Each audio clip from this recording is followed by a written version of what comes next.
cây gần xa khăm tu liền ngân big mi asi Van sun par ngam boy tu den man sia her lau in khăm tu boy lei chung a suat den ok sara kan put kan tok lau mi a lian ngam big tot nak in a kan sau nan sa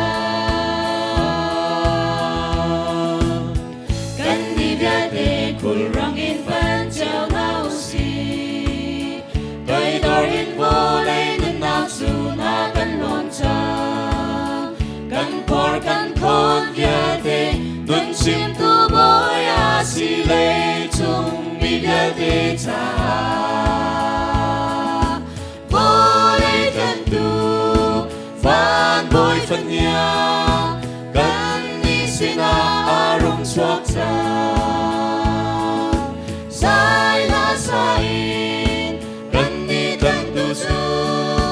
Nong chiao nao si Nang le kay Kan sa khang tu lian Ngan big mi asi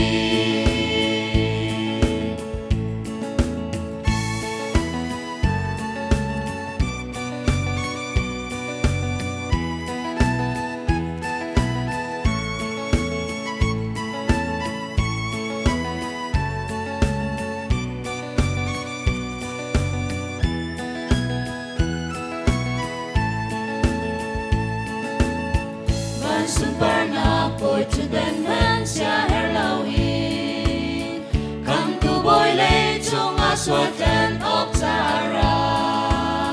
Kan put kan tok lau mi a lian ngan big tot nak in a kan sau nan sa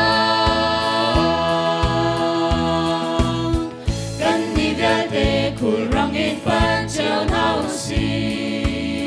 Tôi đor in vô lei nên nào su na kan lom cha Kan por kan khôn kia te Nun chim tu boy a si lei chung mi bia te cha Vô lei kan tu Van boy phân nhà Kan ni sina arong swak cha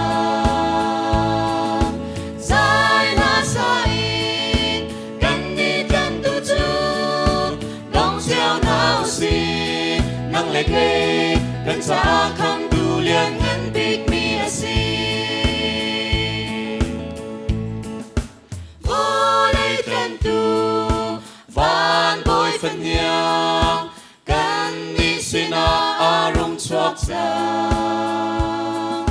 Zai na sain Kan ni kan tu chu